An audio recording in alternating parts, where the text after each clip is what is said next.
Bismillahirrahmanirrahim. Ila an qala masailu fi wusulil ain ilal jawf. Ini permasalahan-permasalahan apabila ada sesuatu yang masuk ke dalam ketika berpuasa. Yang pertama, hukmul ibrah. Hukum suntik. Gimana ini? Suntik boleh apa enggak ketika puasa? Tajuzu lid-darurah walakin ikhtalafu fi ibtaliha lis-shaum ala thalathati aqwalin. Boleh bersuntik kalau memang darurat. Akan tetapi nanti permasalahan batal atau tidaknya, nah itu dipermasalahkan. Ada 3 pendapat. Yang pertama, fafi qaulin. Pendapat pertama, innaha tubtilu mutlaqan li'annaha wasalat ilal jawf. Pendapat pertama batal suntik itu. Mutlak. Kenapa batal? Karena dia masuk ke dalam. Bagaimanapun dia masuk ke dalam. Ini pendapat yang pertama. Pendapat yang kedua, wa fi qaulin innaha la tubtilu mutlaqan li'annaha wasalat ilal jawf min ghairi manfadin maftuhin. Pendapat kedua enggak batal. Secara mutlak enggak batal. Kebalikan dari yang tadi. Kenapa enggak batal pendapat yang kedua ini? Karena dia masuk lewat masuk ke dalam itu lewat rongga yang tidak terbuka. Disuntik di tangan. Itu sama halnya kayak kita taruh minyak di tangan, kemudian diserap oleh pori-pori. Nah itu menurut pendapat yang kedua ini. Karena dia masuknya bukan lewat mulut, bukan lewat hidung, bukan lewat telinga, bukan lewat lubang depan dan lubang belakang. Maka pendapat kedua ini mengatakan enggak apa-apa. Enggak batal.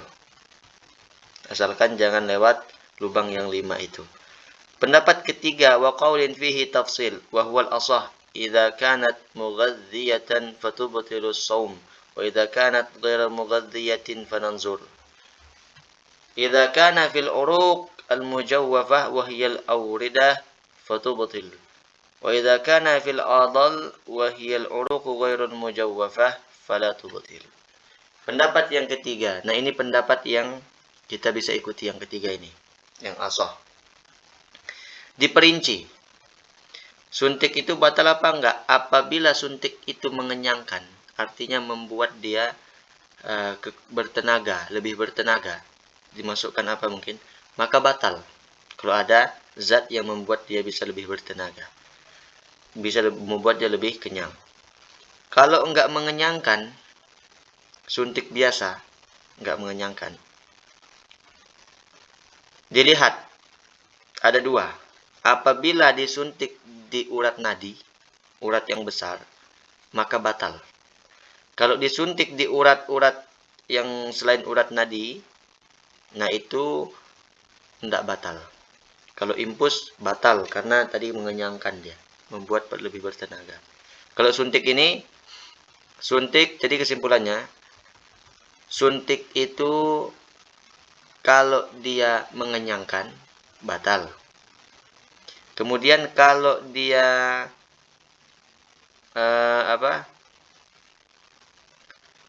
kalau dia tidak batal ketika dia disuntik bukan di urat nadi dan tidak mengenyangkan. Itu intinya.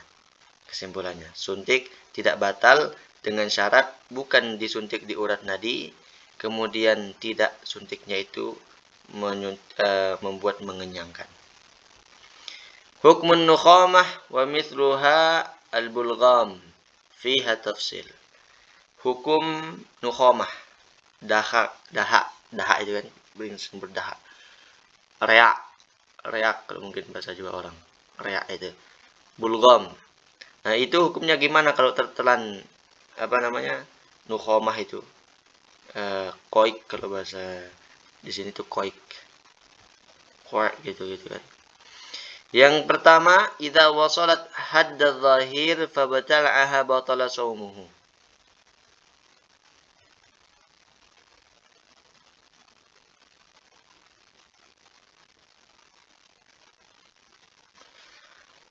Yang pertama, bagaimana hukum nukhamah itu apabila sudah sampai di batas zahir, kemudian dia telan nukhomahnya, itu batal puasanya.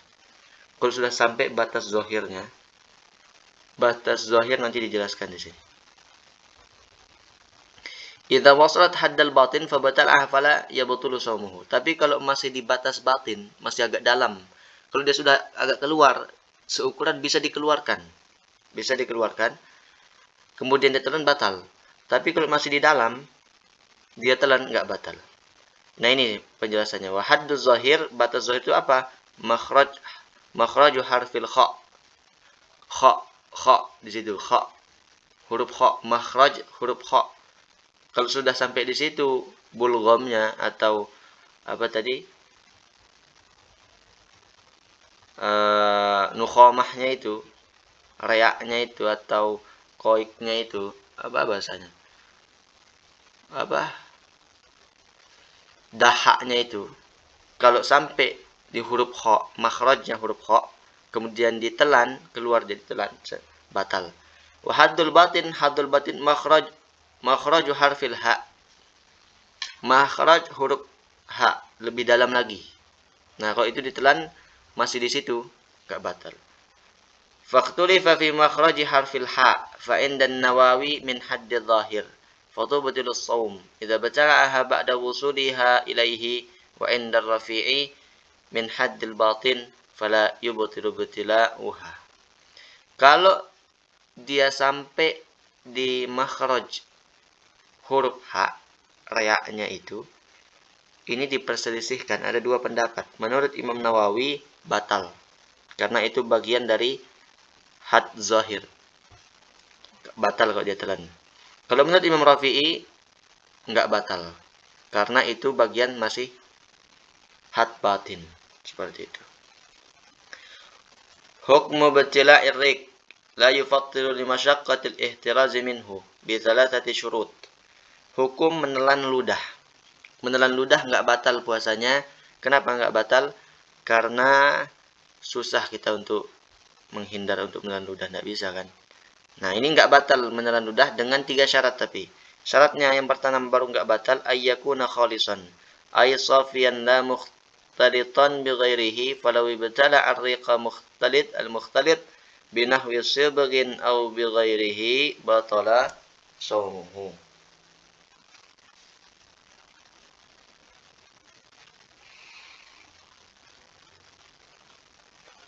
Yang pertama, syaratnya menelan ludah nggak batal, ludahnya bersih, murni, nggak bercampur dengan apa-apa.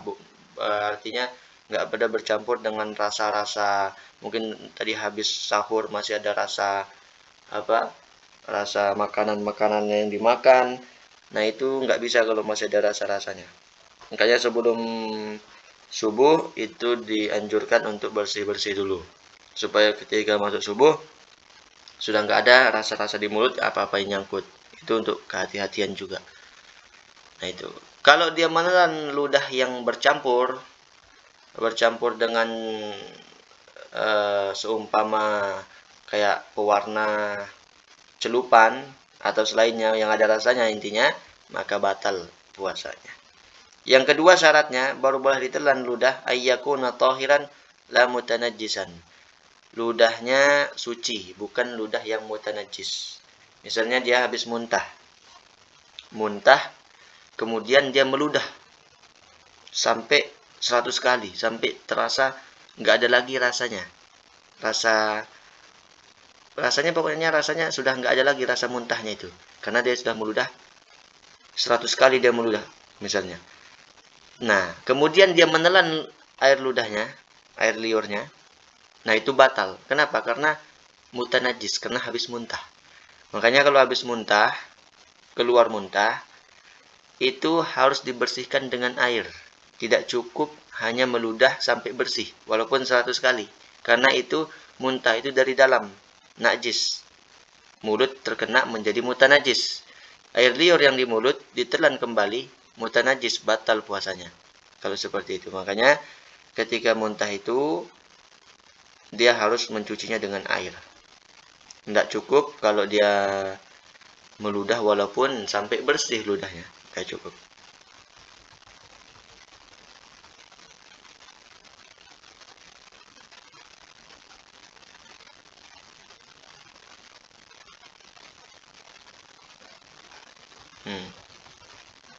Kemudian yang ketiga, ayyakuna min ma'dinihi fal-lisanu wal fam kulluhu ma'din. Falaw ibtala ar-riqa alladhi wasala ila khumrati syafatihi batala saumuhu.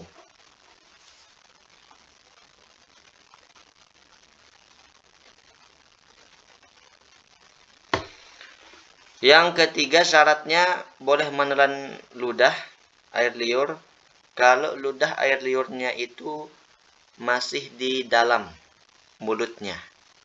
Di dalam mulutnya, di sekitar lidahnya itu. Kalau dia menelan ludah yang sudah sampai keluar di merah bibirnya, sampai sudah di luar di bibirnya, di merah bibirnya itu. Nah, kalau sudah sampai di situ kemudian ditelan lagi, dimasukkan, batal. Jadi air ludahnya masih di dalam, nggak boleh keluar. Keluar walaupun di merah bibirnya itu batal kalau ditelan lagi. Yang keempat, hukmu dukhulil ma' athna al-ghusli ila jawfihi biduni ta'ammudin lis-sha'im. Hukum kalau air masuk ketika kita mandi. Ada air masuk. Misalnya mandi kan. Air masuk ke telinga atau lewat telinga atau lewat hidung atau lewat mana misalnya. Nah, itu bagaimana? Batal apa enggak? Enggak sengaja. Enggak sengaja masuk. Bagaimana itu? Fihi tafsil, ada perinciannya. Yang pertama, idza kana al-ghuslu ma'muran bihi masyru'an fardan ka ghusli janabah aw sunnatan ka ghusli jum'ah fala yabtulu as-shaum idza ghatasala bis-shab wa yabtulu idza ghatasala bil inggimas. Kalau seperti itu keadaannya, lihat mandinya itu mandi apa dulu. Kalau mandinya mandi wajib, mandi yang disyariatkan, fardu, seperti misalnya mandi junub, mandi janabah. Mungkin mohon maaf, di siang hari bermimpi misalnya. Di siang hari Ramadan bermimpi. Kemudian mandi di situ. Nah, kemudian masuk air. Atau dia mandi sunnah, seperti mandi Jumat. Mandi Jumat juga disyariatkan kan? Masyru'an. Dia disyariatkan. Maka enggak batal puasanya kalau mandi wajib atau mandi sunnah yang memang dianjurkan apabila dia mandinya dengan cara pakai gayung. Disiram, kemudian masuk enggak sengaja, enggak batal. Tapi walaupun mandinya itu mandi wajib atau mandi sunnah, kalau dia mandi dengan cara nyelam, berendam, nggak sengaja masuk, batal. Jadi, kalau dia pakai gayung, nggak batal. Kalau dia caranya mandi menyelam, batal.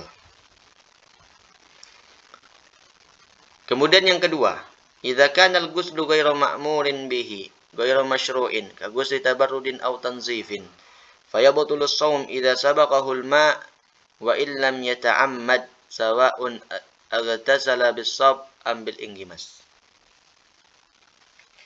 Yang kedua, kalau mandinya itu mandi yang tidak disyariatkan, ghairu ma'murin bihi. Apa itu mandi seperti itu? Seperti mandi biasa, untuk segar-segaran aja, atau untuk membersihkan badannya dari keringat misalnya. Kemudian nggak sengaja ketika dia mandi masuk air di hidung, di mulutnya atau lewat telinganya. Walaupun nggak sengaja, maka batal puasanya. Baik dia mandinya dengan cara pakai gayung atau lebih-lebih dia menyelam, batal puasanya. Kalau mandinya mandi biasa, hati-hati. Yang kelima, al-hukmu idza sabaqahu al-ma' min ghairi ikhtiyarihi fil madmadah wa mithluha fil istinshaq fihi tafsil. Sekarang bagaimana kalau dia enggak sengaja masuk air saat dia madmadah, saat dia kumur-kumur, atau saat dia memasukkan air ke hidung ketika berwudu. Enggak sengaja masuk, gimana? Yang pertama, idza kanatil madmadatu ma'muran biha masyru'ah fil wudu' awil ghusl fananzur illam yubalik fiha fala yabtulu as-shaum idza sabaqahu al-ma'. in balagha fiha fayabtulu as-shaum idza sabaqahu al-ma' li'anna al-mubalaghata makruhatun min as-shaim. Pertama, apabila madmadahnya itu disyariatkan, memang diperintahkan ketika di dalam wudu atau mandi, maka jadi had. Apabila dia berlebih-lebihan di dalam dia madmadah di saat wudu, maka batal puasanya walaupun nggak sengaja. Kalau dia berlebihan, seperti hari biasa dia berlebihan misalnya. Tapi kalau dia nggak berlebihan madmadahnya, memang sudah dia jaga-jaga ini. Tahu dia hari ini sekarang saya puasa bulan Ramadan, saya jaga-jaga. Boleh berkumur-kumur di saat Ramadan boleh. Tapi jangan terlalu berlebihan. Nah, ketika dia berlebihan batal nanti walaupun nggak sengaja. Tapi kalau nggak berlebihan, kalau dia nggak berlebihan, nggak batal. Kalau dia berlebihan, batal puasanya. Karena berlebihan itu makruh ketika orang berpuasa. Nah itu. Yang kedua, wa idza kanatil madmadatu ghairu ma'murin biha, ghairu masyru'ah, bi an kanat rabi'atan aw laysat fil wudu'i aw al ghusl, fayabtulu biha shaum wa illam yubalik. Yang kedua rinciannya, kalau madmadahnya itu tidak disyariatkan, tidak diperintahkan, bukan madmadah sunnah.